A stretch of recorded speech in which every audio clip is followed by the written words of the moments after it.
Yeah, and I think we are officially live. 30 seconds.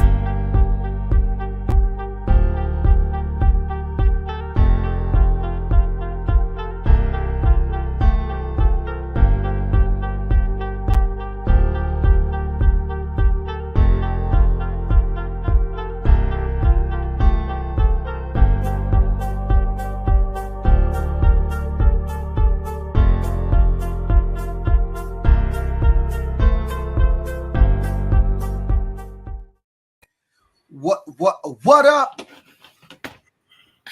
And y'all know what's going down. We are back. We are back. Yo, the link ain't on the page yet, yo. Nah, I know.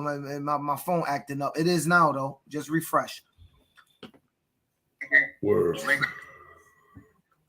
Y'all know what we doing here, and y'all know how we doing it, how we giving it up. Make sure y'all tap in. Oh, tonight's going to be a good show, y'all. I'm telling y'all right now. Tonight is going to be a good show. We got a lot of good topics to talk about. Nah, I know, man. We got a lot of stuff to discuss. It's going to be insightful for everybody out there. All of you, everybody out there is going to be an insightful conversation. Please tap in.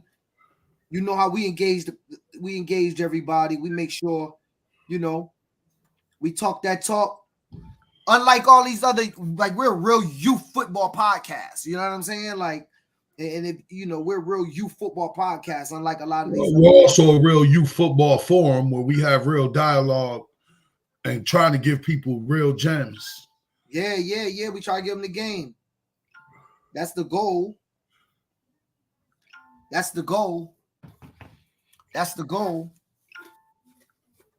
the goal. Make sure everybody is tapping in. Conversation. We got a lot of stuff to talk about tonight. That's gonna be good too. I'm ready to go. I think we set up nicely to populate this dialogue. Let's do it. My shares is out, cuz. My shares is out. Let's get to it. Everything that we gotta get to. Let's go. I met a boy today. That's me. So fine.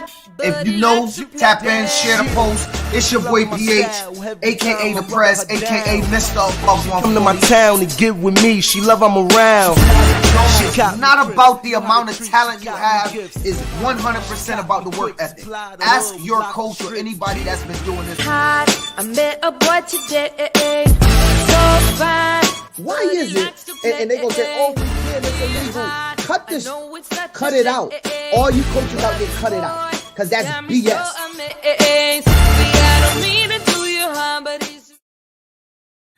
It's your boy PH, the Prez, Mr. Above 140, Mr. Above Average. And I'm here.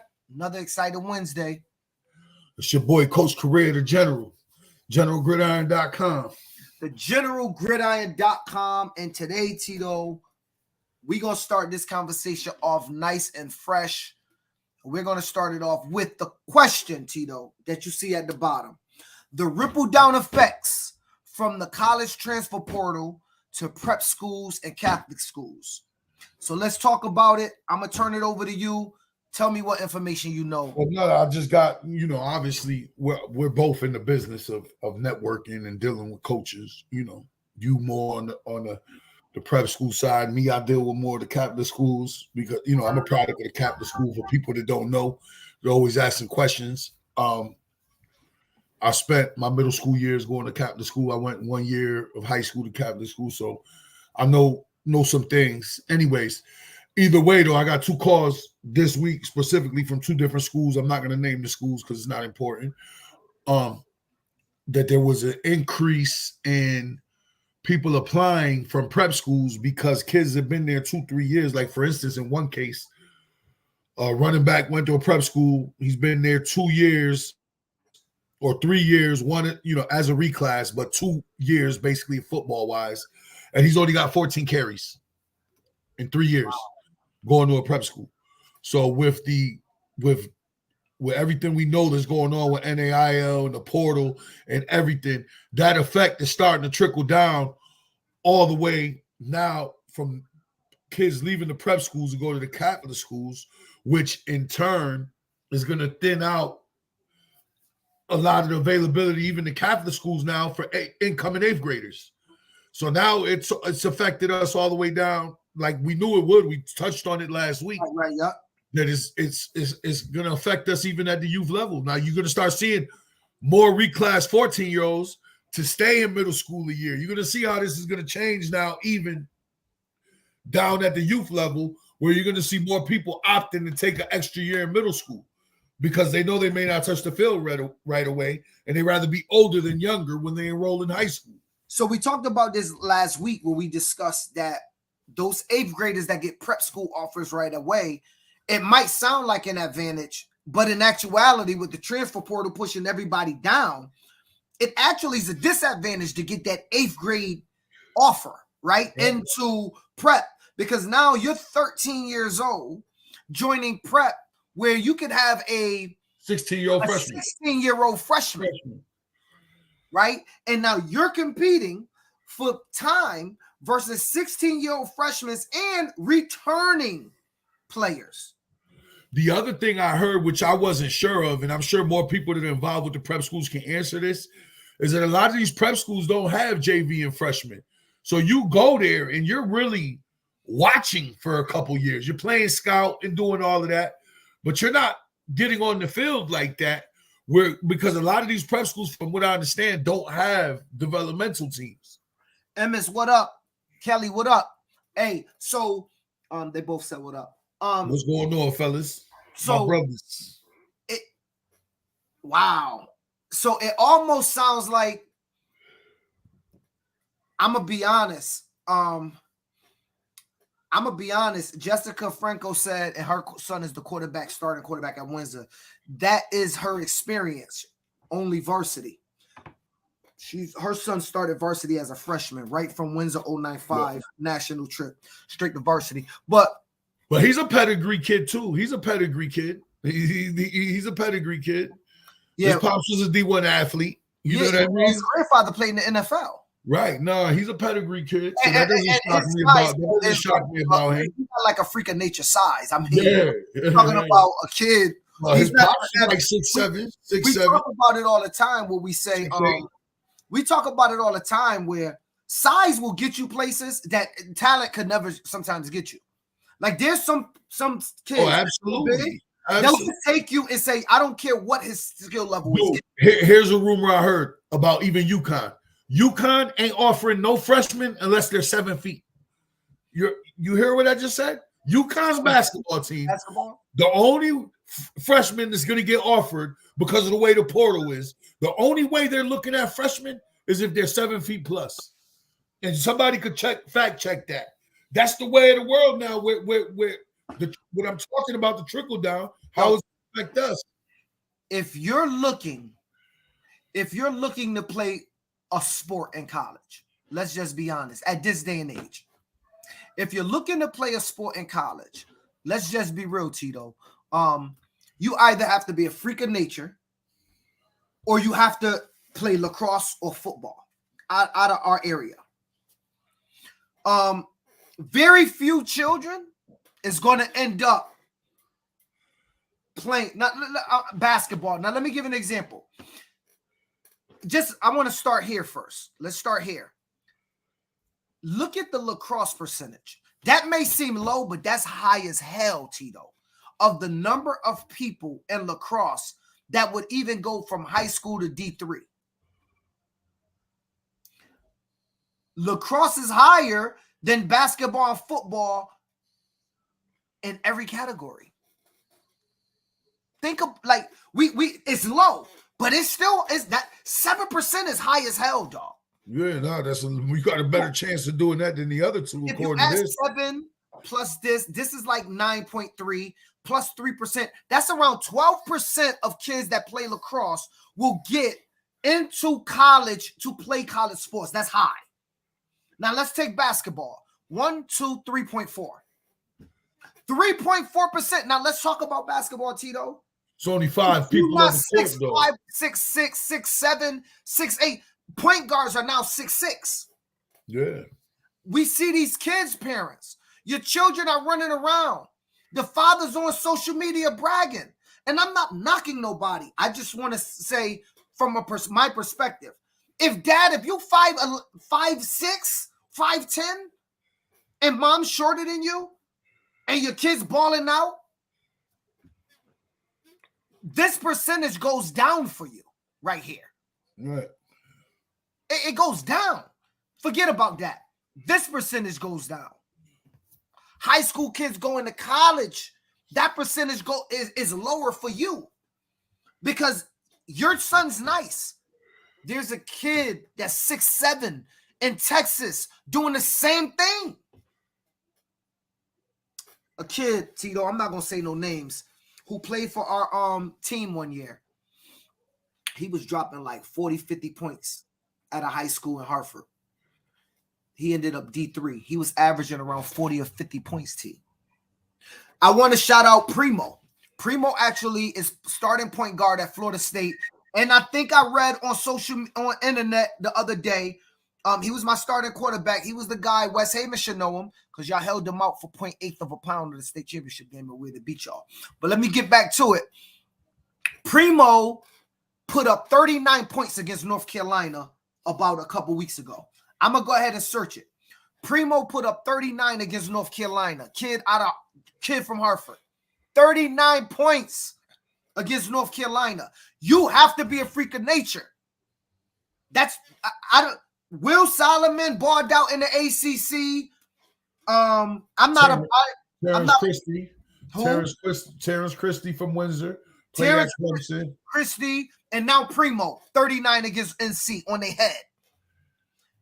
And I say that to say not a lot. Tito, that's basketball. We named 3 that me and you know of in the state. Guess what, Tito? I can name 3 players that played in the Big Ten from my program. It ain't the same in football and basketball. It is not the same, dog. It's not the same. You don't get the same opportunities. Football players, look at how many kids playing football. In high school, forget about youth, that probably go up to 8 million. But over 1 million players are playing football in high school. And 2.6% of 1 million get in. I want to. Well, no, that's Division 1. If you add that up, I'm talking about D1. If you add that up, it's about what we say. It's about 6-7%. I want to know how many kids that is. It's still an elite group to even play Division 1, 2, or 3. It's an elite group. I just want to tell people that all the time. Y'all always down playing D3. A lot of y'all ain't good enough to play D3. I'm telling you from experience. A lot of y'all that think y'all can play, y'all probably wouldn't even start at D3s. That number go from 1 million to 30,000. 30,000. 1 million to 30,000.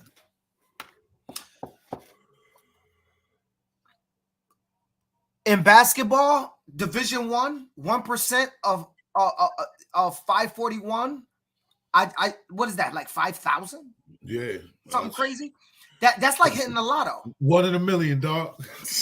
1 in a million. And this is not to make nobody change course on what they're doing, but it is meant for you to be conscious about this. And in my opinion, start being a multi-sport athlete, because you may want to look at lacrosse. A lot of football, a lot of lacrosse transfer over to football very well, Tito. Well, football transfer is an underserved market, or vice versa. Well, no, lacrosse is a tough game, and it's a fun game to watch if you ever watch it. But my point is, look at how many people are participating in it, and you're still getting over 12% in college. Yeah. It's not represented. Well, look at hockey's numbers. Hockey's numbers are high. It's 10%, 11%. 11% of 35,000. They're getting full rides too. So why do I say this? I'm not trying to draw nobody from youth football. Parents, if my opinion, I'd be a multi-sport athlete if I had a son that was a stud. I'd get my son in lacrosse. If I was look, Stone Evans, a kid that played for the Hurricanes in 2019, we went to Florida. Stone, I think, went down to one of the top. Let me see. Stone went down and played and got a full ride scholarship. He was one of the top lacrosse players in the nation. I constantly get told, Tito. I constantly get told that we need. Hold on, let me do this now. I ain't advertising VRBO. I constantly get told that we need to start a program in Hartford for these minority kids. Look, Stone committed to Providence. He committed to Air Force, Tito, back in 2022 and committed to Providence back in 2023. After decommitting from Air Force. This is big time stuff. This is big time stuff. This is all from lacrosse. Yeah, no, lacrosse is a good game. They play quarterback and linebacker for us. Lacrosse is big time stuff. So I would ask everybody, let's read some of these comments. Crystal said that's crazy, right? That's crazy. When you look at these numbers, it puts it in perspective. Emmett said roster size. Well, roster size got a little bit to do with it, Emmett, but I mean, you're talking about 1 million versus 100,000. I mean, roster size is actually making these numbers higher to me than what it would be. Well, I think what you're trying to say to parents, though, what you're trying to say here is at some point you got to be realistic. You got to be realistic. 100%. That's just the bottom line. Sometimes, and I see a lot of parents do, especially these new age parents of this latest era. You guys are delusional about your children's ability, and you're delusional about where they fit in the size metrics of all of this. And you need Will Solomon, my fault. Dennis, you're right. Will Solomon. I forgot about Will. Shout out to Will Solomon. I played against Will in high school. Yep.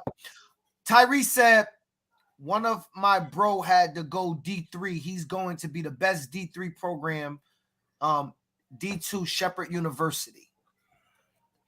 Emmett said football, rugby, LAX, wrestling all complement each other. I agree with that. I agree. We agree. A lot of my players are playing lacrosse in the spring. The footwork is crazy, said Wayne. True. LJ said hockey was too high of a financial entry point. I will say this, LJ, that it seems that some of these other sports will filter out those that don't have the financial viability. But I mean, you got people out here doing personal training, investing in their kids. I think that the money, to me, doesn't. More inner city kids should be participating in lacrosse. It's about the athleticism. Unfortunately, it's an expensive sport. Yolanda, which is true. I've been telling you for years, lacrosse, boys and girls lacrosse, start a program in Hartford. She has one. I mentioned somebody has been telling me that. Yolanda been telling me that for years. I think that's honestly, they say it's expensive, but besides the padding, I mean, how much could the most expensive sport though? Like, right. Let's be real. That's what I'm saying. So what do we quantify as expensive for lacrosse? I mean, what is the gear cost to put a helmet, some pads, and a stick? Because that's what they wear. And the stick is upper pads, a hard hat with like a face mask and a stick. I mean, there's got to be. I would assume it's cheaper than football. Listen, I'm not educated enough to talk about lacrosse. Me neither. I'm not. I don't want to act like I know. I'm just saying. I'm looking. How much could the hard hat, the light shoulder pads, and the stick? And I think they wear gloves, maybe.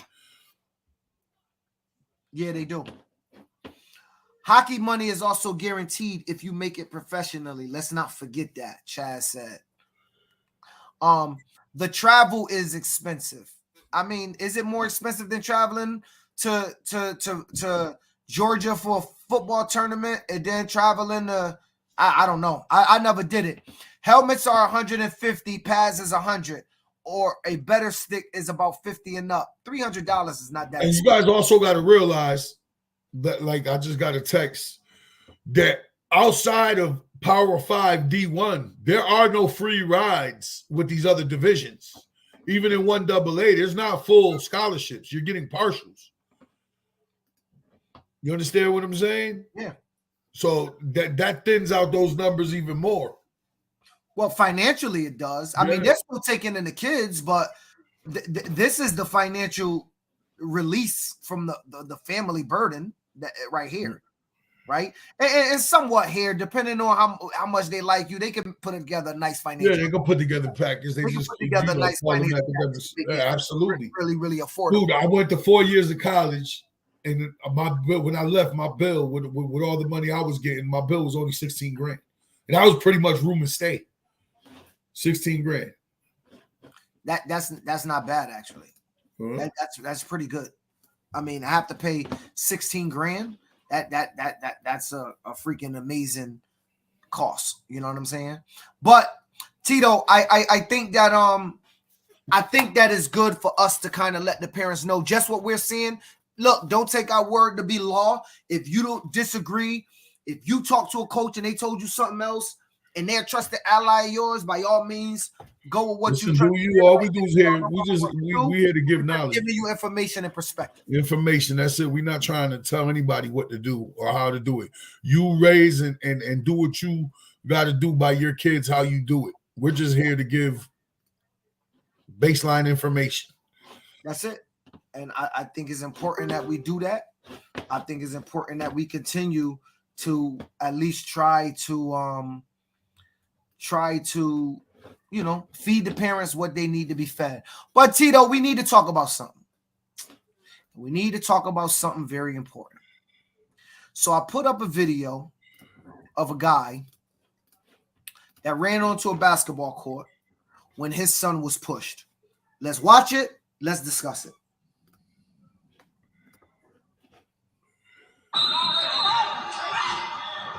He pushes him. He grabs him right there.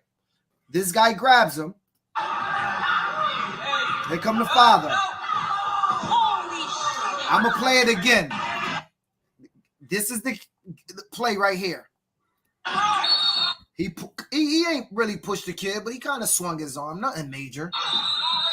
This kid goes and he pushes him in the back. He didn't swing on him, but he kind of shoved him. Here come the coach, dad, whoever that is. That's got to be the coach, though, because he didn't come out the stands. Mama came out the stands, clearly. Okay. That was a coach. Coach run over, grab him. This guy is clearly saying, don't touch our kid. Yeah. Dad comes out. Bingo! Now I want you to watch her. She feels the need to run over there and push him. Okay. I'm going to let this play, and I'm going to talk. Matter of fact, I want to go first. Yeah, no, you go first because I don't know what. I've been watching the comments on the pot on our chat room, and I'm gonna tell y'all something. I have a problem with some of the comments, right?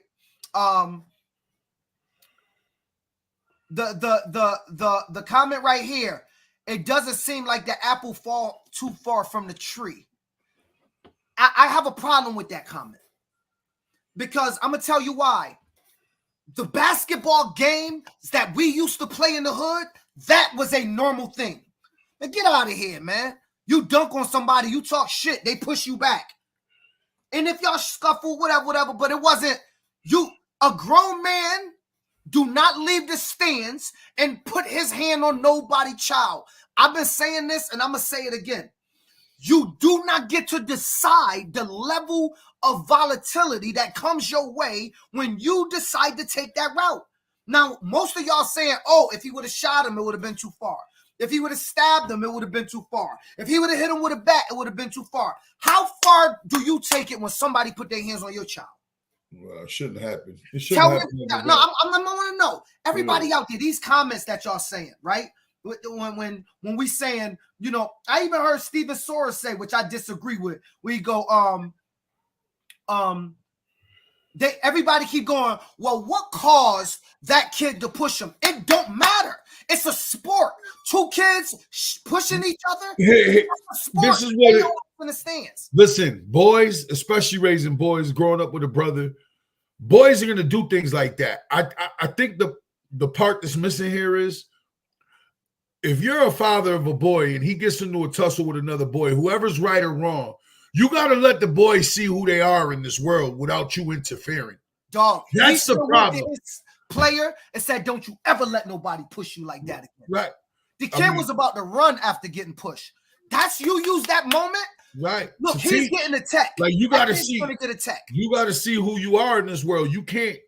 I mean, it's dude. All we're seeing is what I've been saying, that social media, parents' delusion about their kids' ability, parents being involved, like it's at an all-time bad place.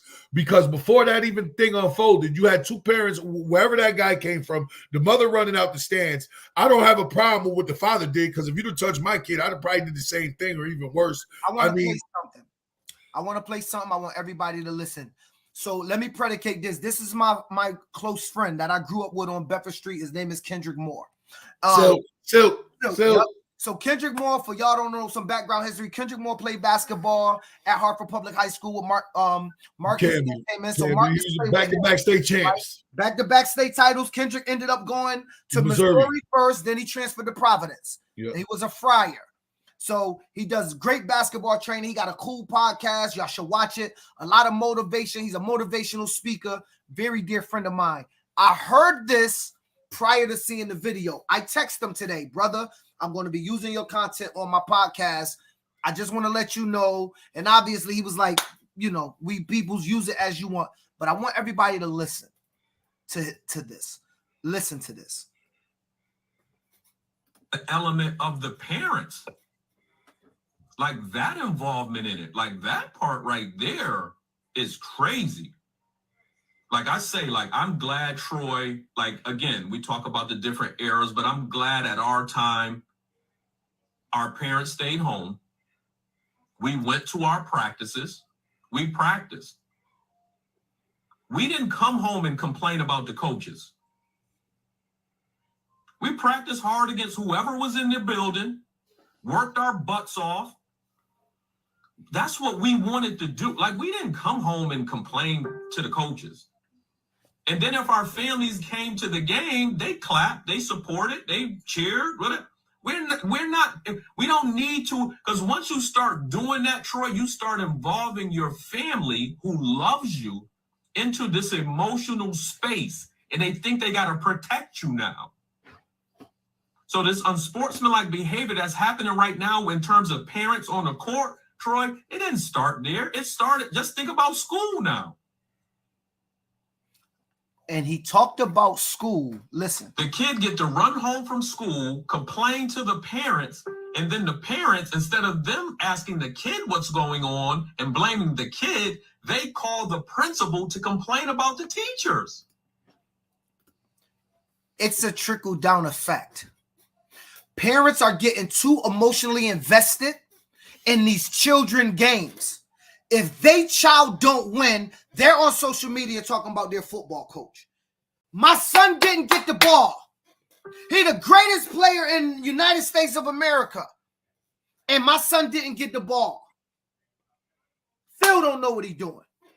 Tito need to get out the double wing. My son is the #1 wide receiver in the country. And Tito, you don't throw enough passes. But Tito, you was 8-0. You was the greatest coach.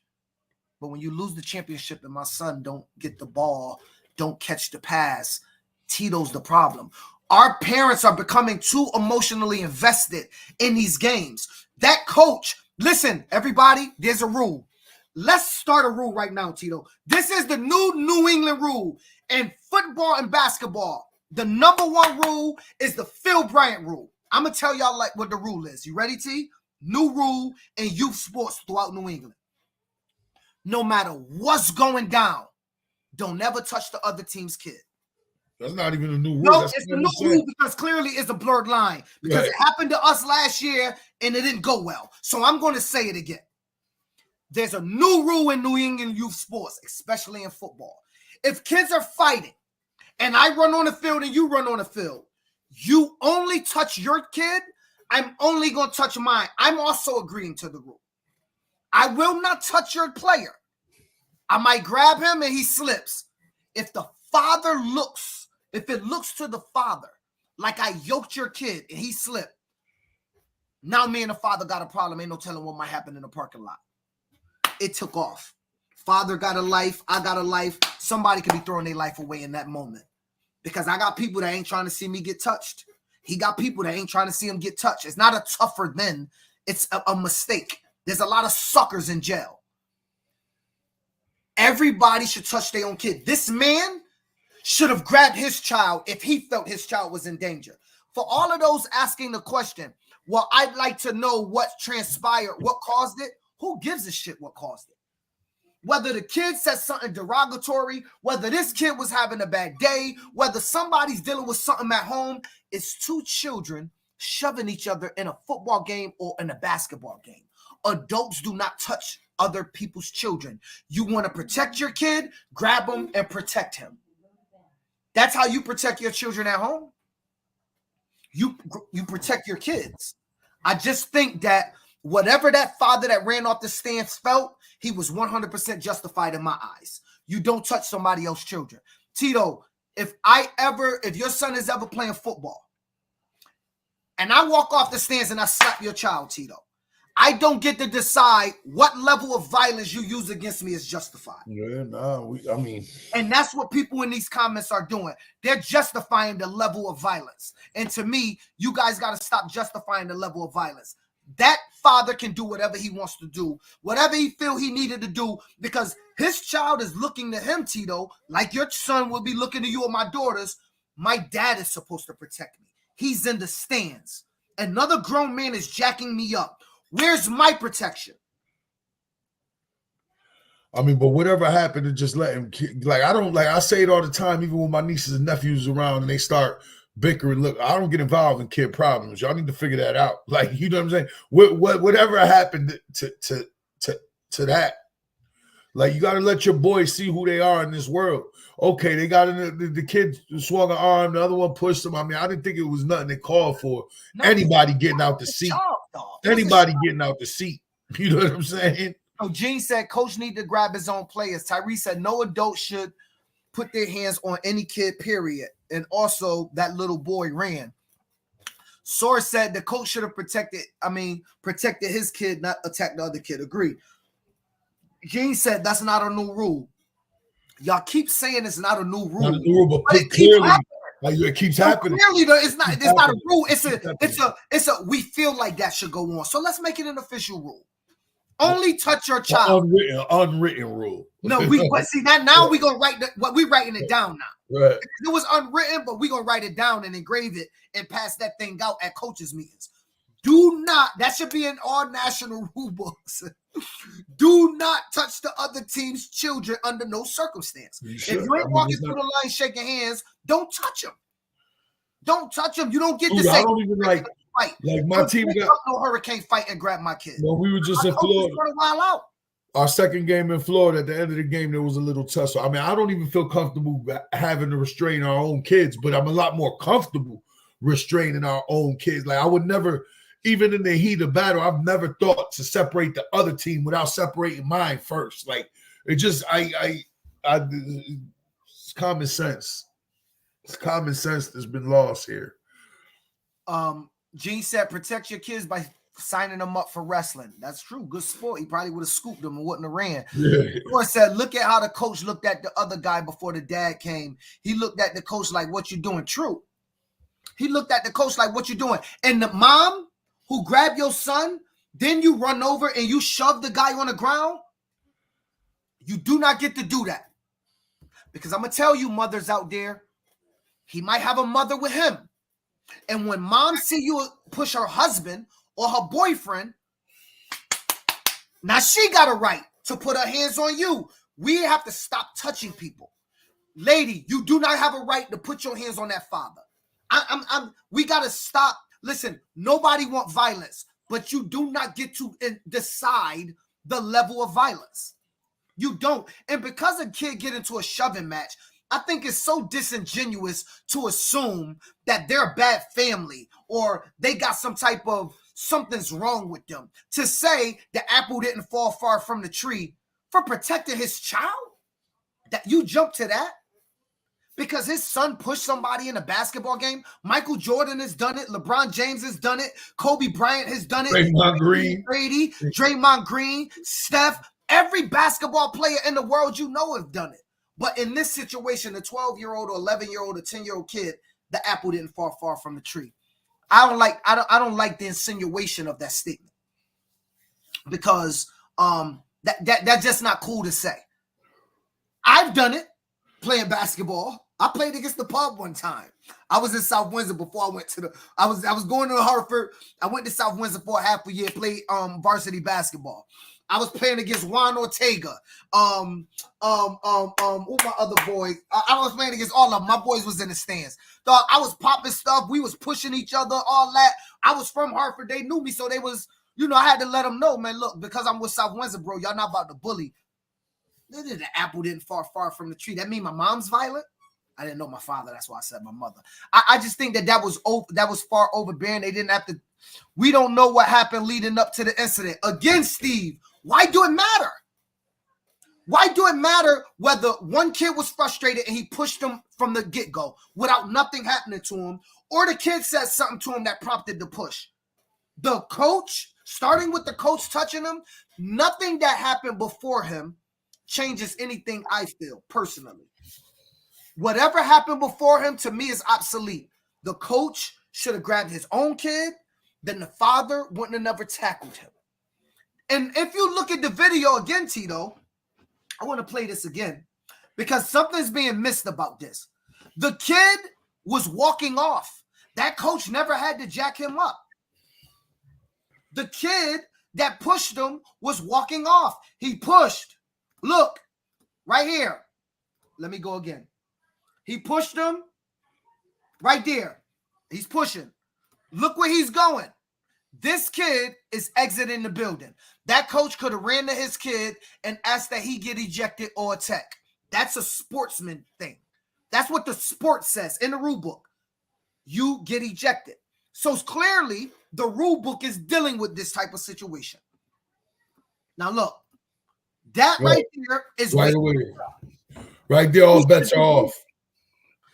Right here, you do not get to decide what happens next. Now, would y'all feel better if that coach didn't grab him and the coach tackled him?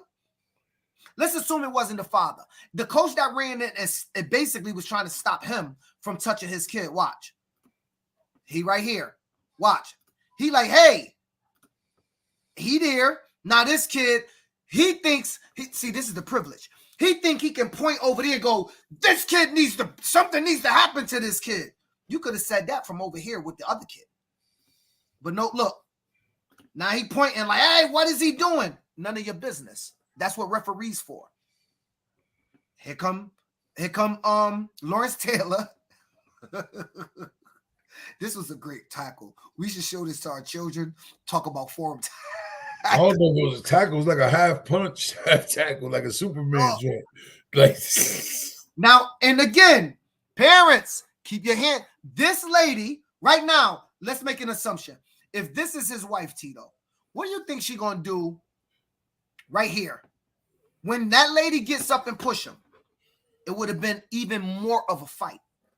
See, we always blame those that react.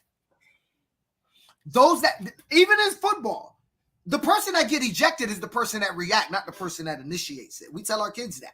I don't know about you. The person that react will always. The second person always gets caught. Right? So be first. And so in this, if you look at the comments, and I'll let y'all go look at them, a lot of the comments was derogatory towards the father, which surprised me. Because I know damn well the people I know that's talking would not have reacted. They might have did worse. I'm just surprised in the comments towards the dad. I felt like. But look, I told you it's crazy with the parents. I told you about at one of them flag football joints, 7-on-7, whatever, that other thing they do over there, that there was a father that put his hands on one of the coaches. Actually shoulder bumped the coach, tried to push him, I guess. Like, yo, these dudes is crazy. Like, they crazy. You did tell me that. I don't understand it. I'm just saying that we all in the community, there's a new rule. And stop telling me, yo, that's been a rule. No, it hasn't. It has not. You see it consistently happening where people are putting their hands on other people's children.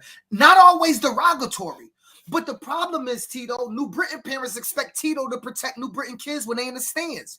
And when Phil got on a hurricane something, even though I'm cool with Tito, if I grab up the New Britain kid, there's a problem. Because they like, oh, Tito, you're not protecting our kids. You like, no, that's my guy Phil. They don't give a damn about your guy Phil. They want their kids protected. Again, don't touch nobody else's children. I don't think it's I just don't think it's a good policy. We're in a bad, like I said, we're in a bad space with the just sports in general is in a bad space. And social media contributed to it, delusional parents. I think is what Kendrick said, man.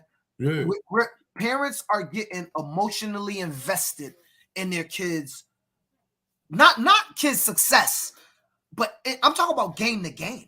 Right. And I don't even know if that's vicariously. I just think that we're in a place like people are unreal. They're just unrealistic about no, kids. It's not, Tito. I think it's bigger. I think it goes back to even what he said.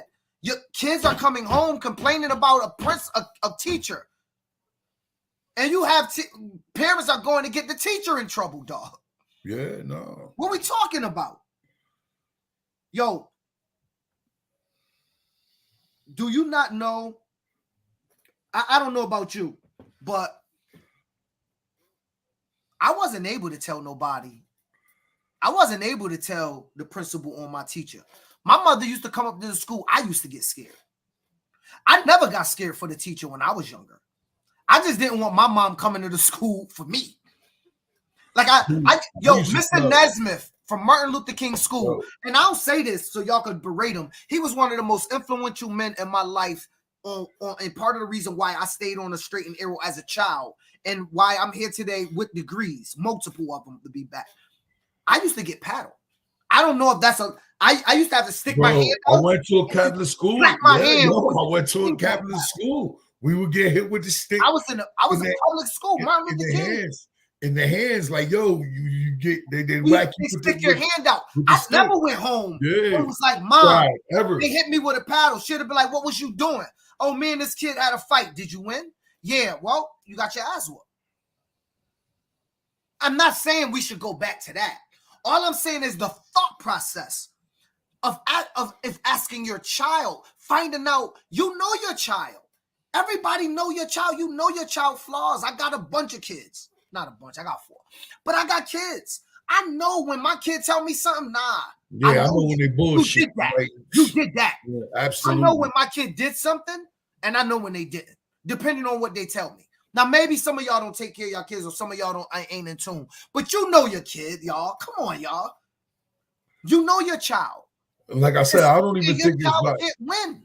If your child go pushing, you don't get down there. He had to say something because my son ain't like that.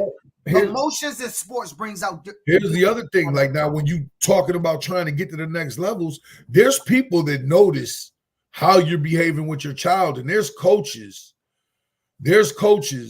that will not deal with your child because of you. Like let's be clear, because even at the youth level, there's been parents when I know a parent's really a problem, and I know I'm inheriting a kid, I just stop them before they even register. You know this is not going to work. So just go somewhere else. Yo, Damon, I went to Vine Street School too, brother. I went to Vine Street and MLK. I know about the paddle over there. This ain't gonna work. Like, so Dennis said his pop would tell him that. Here's the other thing though. Like, I'm not saying I wasn't an abused kid or nothing, but me and my brother were far from perfect. Trust me. We used to get hit, you know what I'm saying? And never once would we ever think about ever telling anybody what was going on in the house. You know what I'm saying? Which, because we deserved it, number one. Nowadays, kids tell their parents, I'll go to DCF. Here was another thing. When you were talking about calling your mother, like, dude, we used to plead with our teachers when we would get in trouble. Yes, don't call my mother. Don't call my mother. Call my dad. Call my dad. Yeah, 100%. It's going to be way easier dealing with him because you want to start taking the keys to the car, curfew, all that. Like, don't call my mom. No, you didn't want your mom getting called. So I would go home. I don't even tell my mother what transpired. You crazy? I'm not bringing her into that. And my mother was listen. My mother was in the hood. Like my mom was hood. My mother wasn't coming to school dressed up, bro. My mother was coming with slippers on, some raggedy sweats. My mother wasn't coming up there trying to look good. And then now I'm about to punch you in the mouth because you're gonna make a joke about my dupes. And I'm about to punch you in the mouth. Like, you know what I'm saying? Me and my boys gonna roll on you for God. I'm just saying, this it's gonna go wild. Listen, today's culture I feel bad. Is parents fighting the sports battle for children. You can't fight a sports battle. You can't do that. You can't. And I'm gonna tell y'all parents something, my perspective only. Those that complain on behalf of their children about sports, you handicap your child because when they look for you in high school or college and you have no influence, nobody to call. Nobody. And they don't give a damn. You'll have some influence if you go to like New Britain High or Weaver, right? Because the programs lack. But go to a school. Go to Ansonia High School. Yeah, see. Go to West Haven. Go to Prep. Go over to Loomis. Go to Choate or Avon. See if you have any influence when a problem come your way that way. You have none. And now your child don't know what to do because you have never let them navigate that process. See who they are in this world. You never let them navigate. When your child come home, or when you see that Coach Tito didn't give your child that many carries that day, it's okay. Sometimes Derrick Henry don't get the right amount of carries that people feel. It's okay. That's football. That's life. You're not going to get the same amount of carries every day. In some games, you're going to get none. And just because you lose don't mean if I would have gave it to your child, we would have won. Great assumption. I guess everybody in the world know he should have gave they shouldn't have threw the slant and should have ran the ball. But what if they had ran the ball, he'd have got stuffed? Everybody in the world would have said, yo, he should have threw the slant. That's just the way the game rolls. Well, that's how the game go. I think we beat that up enough. Let's get what's next on the agenda. All right, y'all. Take some questions. Let me look at what you put on the agenda, and then no. So, let's talk about this, Tito. So this was sent into me for a discussion. Relationships with parents, is that daddy ball? Now let me predicate this. What do you mean? Where are we going? I'm about to break it down. I'm not gonna use me as an example but if let's say Joey Jihad is a coach, and Joey started messing with a parent, and all of a sudden her son starts getting a little playtime. And I had this argument today with somebody. I'm not gonna say who. First off, is that also a version of daddy ball? Because that's what we claim about the kids, right? We care about our kids more than the other kids, so we play him. If a parent and a coach engages in relationships and that kid playtime start to rise, should we also consider that a form of daddy ball? And the other part of it is there some level of professionalism that we should expect in youth football for coaches or parent to stay away from each other? I'll let you go. You know I've violated this procedure many times. Many times. I'm asking. Here's the thing. So I only can speak from experience. The times I've been in this situation, I've made it clear from the door. I hope this is not about playing time. That's like the first thing I say. Did it work? No, yeah, because it worked every time, Tito. Every time. It worked every time. I'm trying to think. Every time you told the lady it's not about playing time, you never once felt like. I never let it affect. I never said you did it. I said, but did it work? I never let it affect how the team operates. I never let it affect the team operate. And in most of those cases, I was completely honest about the child's ability. Now, one of those cases, when they're alignment, this is easy. You get what I'm saying? When they're alignment, this is easy. It's when they're not alignment is when it becomes a problem. You know what I'm saying? That's where it becomes alignment team moms. You know who you are. You're the easy one. If it's alignment, this is not a problem because there's no, usually they're accepting of that. But when it's a skill player, it becomes like what, especially if he's not better than them. And Carl then there may Taylor. said coaches should not sleep with the parents, period.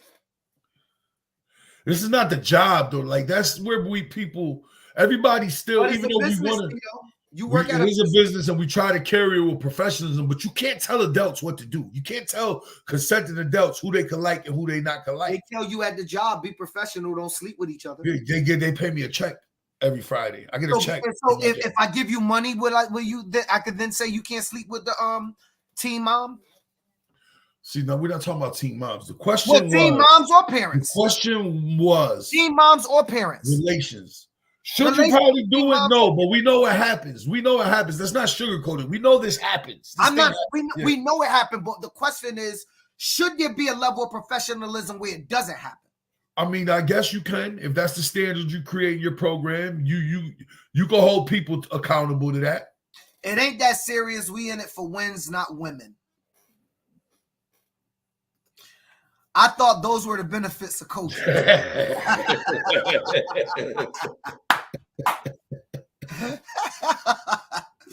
Cole Taylor, it causes too much confusion. He said we as head coaches got to be held to a higher standard. What's daddy ball? You volunteer and help the coach, the team your son is on. Sleeping with a parent is worse than me coaching my son. So Shakes, daddy ball is not somebody coaching their son. Daddy ball is you coaching your son and giving putting in positions he don't belong in. Positions that he don't belong. That's because he's your son. That's the difference. Kelly, stay out the combo, brother. Stay out of the combo. Oh, he can speak to this. He can speak to this Kelly too. Kelly don't engage like that. So listen, all I'm gonna say is you're adults. I don't think it's no different than if a coach meet a chick at the club on Friday. Let me ask y'all. This is what I asked the person. I said, so what would, because the person felt like it shouldn't happen. I said, so what would be the difference if person A went to the club and met person B, knocked her off that night, only to find out she has a son on the cheer squad, or she has a son on the 8U, even though you're the 14U. Do you feel like the coach shouldn't knock nobody in the program off, or should it not be knocked off if it's on your particular team? I think that's the part that we don't see. I seen programs go on a downhill because of this situation. 100%. Oh, we've seen it too now. Let's not get it confused. I agree. Women have corrupted presidencies. No, let's not blame the women, though. Crumbled I don't want the backlash. It's not the woman's fault. But the choice. It takes two. You're right. But let's not act like this thing will. Let's not. When you play with fire, you can get burned. You know what I'm saying? You can get burned. Absolutely. Like I'm saying that with a straight face. You can get burned, and it could affect your whole program. We've seen that happen. We've seen conferences dissolve over it. Or at least conference shakeups. Right. I was part of a conference that dissolved over the commissioner, having some funny business with one of the president's wives. Absolutely. Oh my God. Yeah, absolutely. Oh my God. Yeah, I just think that look, if you're gonna do it, I think everybody owed honesty to each other. See, I had a situation where it was a coach in the Hurricanes having relations with a team mom. Her boyfriend got out of jail. By that time, the Hurricane coach was in love. He didn't want to leave her alone. Didn't tell you nothing about it neither. I had to go to him. I'm sure you knew nothing about it neither. No, but the lady called me because he wouldn't leave her alone. And I went to him. He was like, yo, I don't care. Like, that's my shorty. I'm like, yo, bro, her husband coming home. And so she had to just take her kids out the program. I was mad. Yeah, that happens too. I'm like, yo, dog. He was like, I don't care, dog. She's mine. Yeah, I love her. And so I was just like, okay, we can't lose children over the relations. Then it's a problem. That's out of our control. To a point. Now that I'm reading the second part of the question, when it comes to the football stuff, I expect a level of professionalism from coaches to how they conduct their team and carry their team. But it is impossible to police the other part of this. It's impossible to police it. And that goes, I mean, for your program, my program, any program, it's impossible to police this type of thing. You can't say no. I can't tell somebody they can't start a what I do know is that men and women are opposites and opposites attract. Now, when people are around each other enough, whether you're monitoring it or thinking you're keeping it as professional as you can be, what they do on their own time is none of your business, unfortunately. Like, we could all judge it and say what we would or wouldn't do, but the reality of the matter is when everybody goes home at 8 o'clock, nobody here is in control of what goes on people's own personal time. True. That's just the harsh truth. Out of all the people out there that's in the program, do your program have any policy on this? I'm curious. I just wonder, is there someone with a policy that says you can't have relations, or if you do, we kick you out? Do anybody out there have any What policy? do they call that at work? Fraternizing at the work site. No fraternization in your program. Do anybody have a policy like that? I'd be interested to know. I don't think you can. Because, well, I mean, what are you going to do? Yo, dog, you and this lady had a baby and y'all getting happily married. Yo, it's over. Can't do it. Somebody texting you something, brother. What they texting you? Go ahead and read it. No, I can't read that. It's explicit. Go ahead and read it. Explicit. I'll tell you after. Anyways. I think that we have to look at that and through a certain lens and kind of be mindful that there, like you said, there's we probably should. I mean, we all, when you've been in it as long as us, like, I kind of grew up in this shit, so I've made every mistake known to man with it. You know what I mean? And learn. Some of them I've learned from. Some of them I still, It was one thing, Tito. I need to go back real quick. I just remembered there's one thing I wanted to talk about, show everybody, because me and you was discussing it. You hadn't seen it. We were talking. I'm going back real quick, everybody. We were talking about people coming out the stands. I don't know how many of y'all seen the LSU and South Carolina brawl. It was the #1 team in the nation playing against the LSU girls. Y'all know LSU girls, the Barbie, and Flausia from Rock Nation. This is Flausia right here. And I'm going to play this, Tito.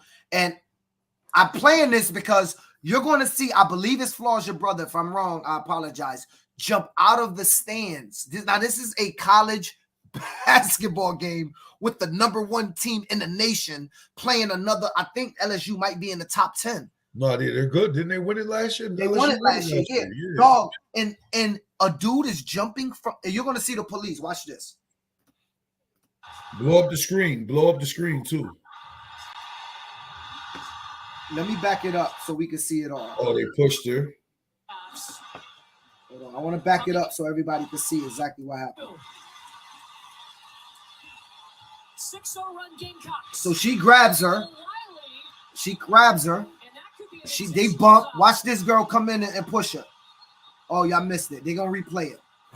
The tall girl, the center, she came in and pushed her. But let me back this up because y'all missed it. That's too many people, bro. No, let me show that. That's all people on the floor, though. Watch this, Tito. You see this guy get tackled in the red, and this dude here being taken away? They're going to show it slow motion. I want you to see what they did. And quickly, things escalate on both sides, both coaching staffs coming out to try to pull their players away. So they're going to show it slow motion right here. She grabs her. Yeah. That's not excessively rough. No. Still, to me, nothing. A little push. That ain't really nothing. Watch this girl. Boom. Oh. Right there. That was big. Right. No, that was Watch a big this, Tito. Look. See the cop coming, Tito? Yeah. Here's the cop. Watch this. Look. What's wrong with people? This man is going to protect somebody. This is a college basketball game. She has a full ride at LSU. Look at him. He jumps. You touching a girl that's playing for the #1 team in the nation. What did he do, though? Let me see. Let it run. He get in front of her like he did a fight. Here's the police. what you don't see, and you'll see it over here. There's other people down with him coming to jump onto the field, like they really think that they're gonna fight a bunch of girls. Yeah, they're gonna fight a bunch of women. Look, watch the police get him out of there. Oh, he's probably getting arrested for that. Oh. Watch, now you're gonna see a different look. That's a little shove to me, and we just talked about it. That ain't even nothing. That's something right there. And then look up here. Here he come. Right here. Look at the dude. Look at he right here, Tito. Look. What the hell is wrong with him? Whoa. You sit your ass down. Look at the dude in the red. Y'all are not thugs. What's wrong with you? Look at him. What are you going to do, dog? Sucker punch the girl? These dudes, this is wild stuff. Yeah, no, that's crazy. This is wild stuff. That's craziness. Now you getting pushed off. What you, yo, dog? That's embarrassing, man. Recordings. I just got a text. That was one of the girls' brother. I don't know which girl. It was Flaja from Rock Nation. Yeah. This is a better look. Here they go, Tito, right here. Look, boom. Look at it. Boom, boom. What the hell, yo, dog? Listen, I'm sorry. I'm sorry. It's a sick place we live in these days, bro. It's crazy. This stuff gotta stop. That's wild. Where we at on the agenda? We gonna get to that. That was the SEC championship game, by the way. All right, that was all I got. That's the night. But no. What about the topic about the business? The one I told you about no. That was the only topic. But let's talk about that. So you and I was having a discussion. I'm gonna let you predicate the discussion. Go ahead and we'll start it. Go ahead.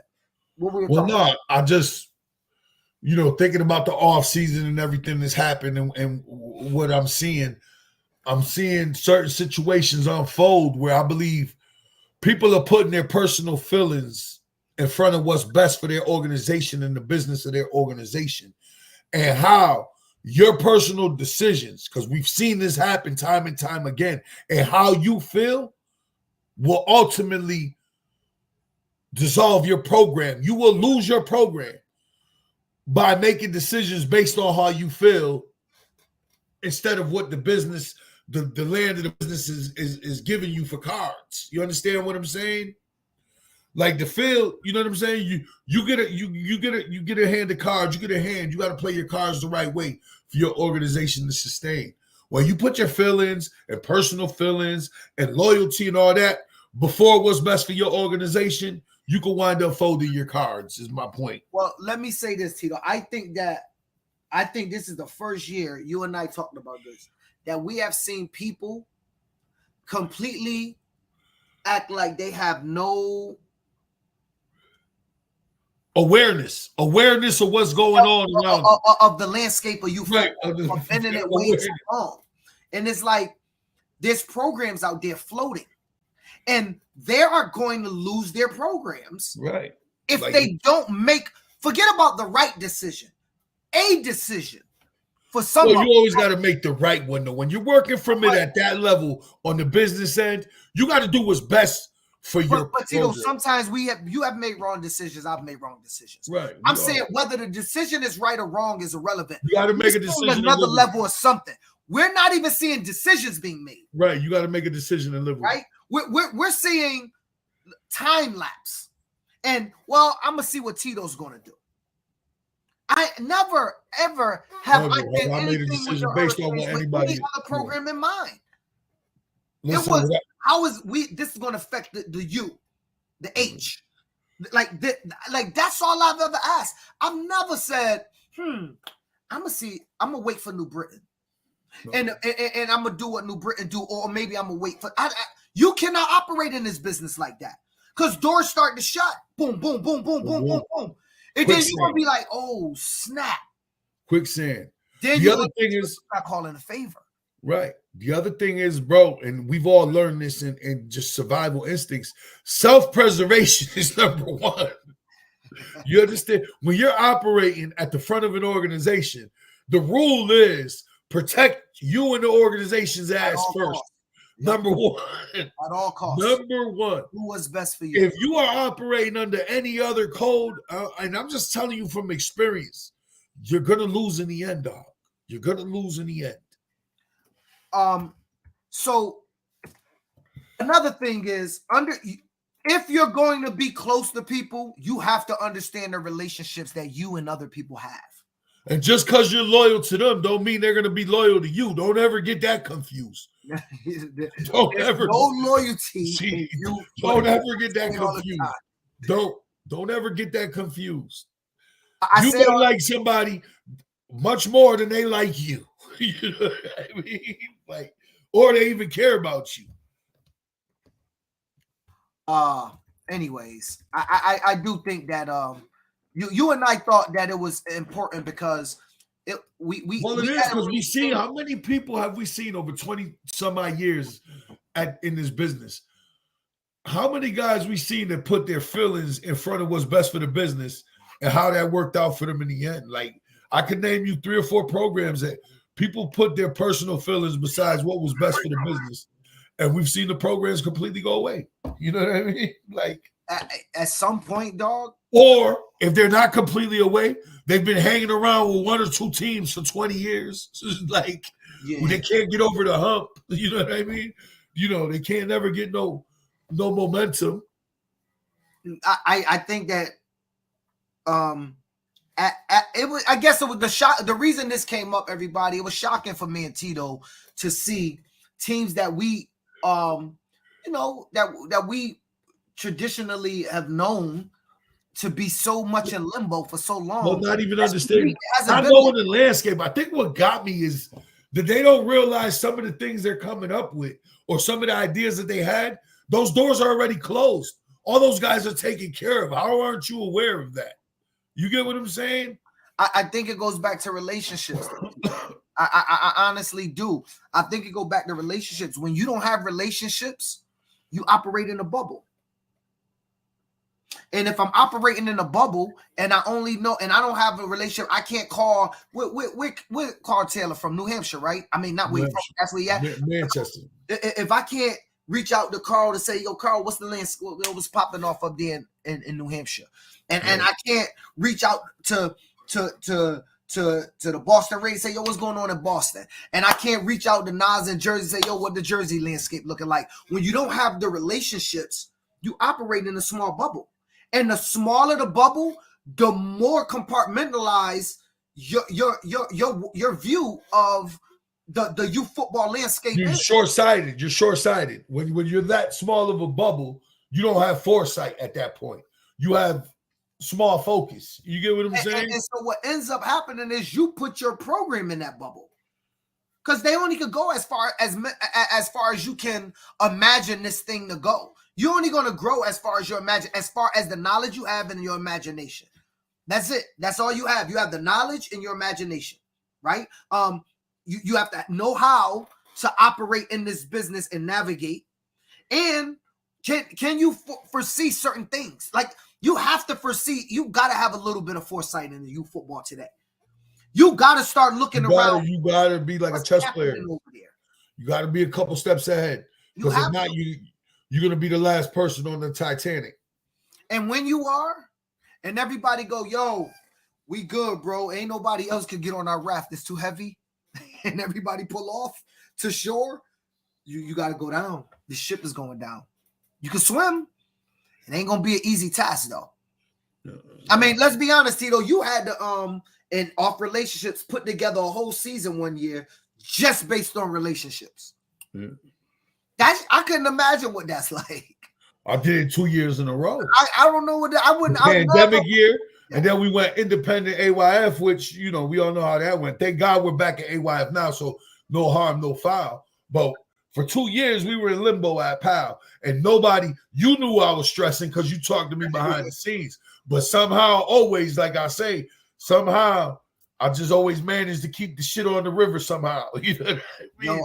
No, that was like, I was like, oh God, week after week, where we got who, not knowing what we're gonna do. One thing I would say, like, you know, we both deal with a lot of criticism and all that, but one thing that I will always give New England and Connecticut is when I put something on, people always support it, whether it's clinics, anything. People have always, you know, have followed me, and I'm grateful and thankful for that. And some of the wrong people follow me, as you know. I'm responsible for a lot of people out there. There's got a lot of things. Let's remember who put them on. The God put them on, and they still,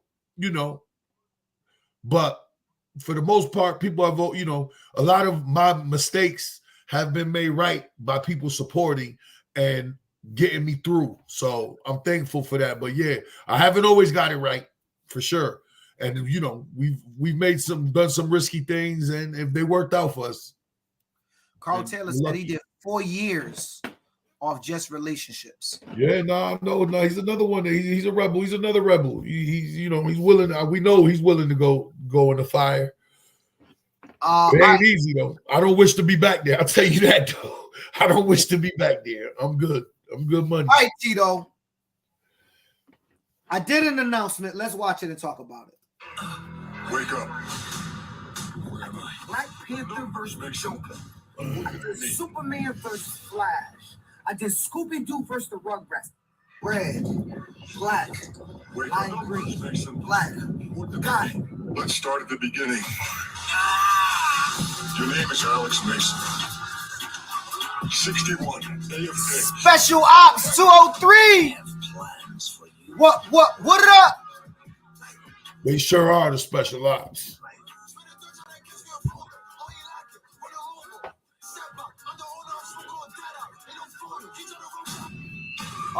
Team A60. Black Ops. Then they dropped that X with Tito coming out too, huh? Oh, let's work.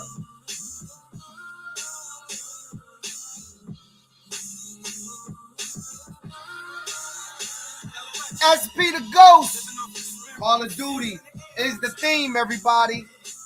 I want to know what y'all think about it. Y'all can tell me they ugly. All right, let me back up real quick. I want everybody to notice something that I know nobody noticed. Look at the socks. Oof. Yep, I ain't even gonna go there yet. Let's keep going. Before you test me, you ought to think of your brain being Donnie's a gorilla. This year we got Roman numerals on the shoulders, going back to traditional numbers on the front. I know you're a traditionalist. King with the killer's gun on the waiter while I wait for them. Plate full of plans. If you want to die, I know the devil go. See the gloves? Tough. Got the Call of Duty is the biggest name. It's Modern Warfare versus the Black Ops. The gloves, A60 Ops. Special Ops is on the 203. I got raving reviews, Tito, that this was the best. But A60 was upset. Why? They thought that the red looked better. I don't think so. Bro. I still think, and this is just my opinion, the Superman and the Flash is going to be tough to top. That color scheme. I don't know. Everybody told me last year was best with the Scooby-Doo joints. My favorite was the General's favorite. It was 2022. For 2022.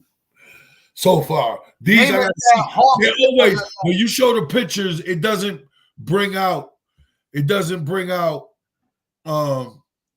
Wait. Last year, who was Scooby-Doo? A60, right? Yeah. Clearly, Scooby-Doo. At least that's what everybody told me was the better colored uniform. I thought it was the better colored uniform. Yeah, I gotta agree. Man, I don't know, Damon. You might be wrong about this. We didn't get that purple. That I don't even know what possessed you to go with purple and red. That purple and red. You went purple and red. That purple Rugrats was fire. Let's not go get confused. The purple Rugrats was fire, but I'm like 90% sure most people told me that the 203 uniform wasn't better last year. I'm just saying. I think we got to give the lime green a shot because I'm telling you, with them uniforms, when you see them live, it'd be different in them pictures. Listen. The biggest critic had to be a Korea, right? So Matt, right? He had to be a Korea. So he's like, yo, you didn't do justice by us, or whatever he said on regarding the jerseys. I'm like, yo, dog, listen to me. Once you see the lime green together and them pictures hit and it's in the light or it's in under them lights, lights it's gonna be fire, bro. That all lime green is fire. Trust me, it's going to be crazy. Trust me, man. When you see the Seahawks in that all lime green joint, dog, that shit hit different. And so I was like, yo, trust. He's like, yo, I got to take your word for it. You know what I'm saying? So the question, where are you having tryouts? I don't have all the locations yet. I do know a couple locations. 1, 203, 12U and 14U will take place at Kennedy Stadium. I will have the days and information later. 8U and 9U, 203 will take place at Falcon Field. I will have the information later. I don't have no A60 information yet. I should have it out. I'm hoping to have it out by the end of this month. So everybody, I think for A60, I mean, when you think about the landscape and the way we're broken up, Hartford is just the central meeting spot. Right. It looked like A60. And we don't got as much space. We don't got as much. Well, we got more space to cover. Where just Hartford, it makes most sense for us. I mean, I've looked at it other ways. The best way to do it, because Hartford is within an hour of the furthest point of anything at A60. Like, it just doesn't make sense to do it anywhere else. So we definitely have the space in Hartford for all teams. So it looked like 860 may be Hartford. So that's what it looked like we're gonna be doing. But yeah, so you know, I it's funny. So I worked with a couple people on the jerseys. I ain't gonna say the names. I actually worked with a kid because I had the jerseys wrong. I don't play Black Ops. I don't know nothing about Black Ops. I actually had like the Modern Warfare creatures on the 860 Black Ops uniforms initially, and certain people were saying to me like, yo, what are you doing? That person is not Modern Warfare, they're Black Ops. And I'm like, yo, it's all Call of Duty. What are you talking about? And so since it was a Call of Duty theme, I had to do a little digging and a little homework to make sure I put the right characters on each uniform. Now, even with the gloves, those were samples. Those aren't the final those aren't the final design of the gloves. And even the uniform's going to be tweaked a little. But for the most part, those are the uniforms we got. That's what we going with. And I'm going to leave it there, Tito. I'm good. I don't have anything else. So it's your boy PH, a.k.a. The Prez, a.k.a. Mr. Above 140. We're going to do a short night tonight, Tito, because I want to get upstairs and get dressed and get in my bed and watch TV. I got the new Above Average, I Know I Can sweatsuit on from Above 140. You know, this is a higher quality. It's not like like Mick said, this is not a dirty Pakistan sweatsuit. So don't yo, Mick, don't talk about me, bro. This is not a dirty Pakistan sweatsuit, bro. This is high quality, man. Yeah, it's Bangladesh. You know what I'm saying? No, it ain't Bangladesh. It's Bangladesh. You know y'all buy Nike Tech, buy Above 140, but that's my plug. No, that's your boy, Coach Correa, the General. GeneralGridiron.com. GeneralGridiron.com. Peace to the guys in the earths. And let me say, I'll never forget who gave me a hard time when I was already having a hard time. I want y'all to think about that. Never forget who gave you a hard time when you was already having a hard time. That's knowledge. And it's your boy PH, and we are officially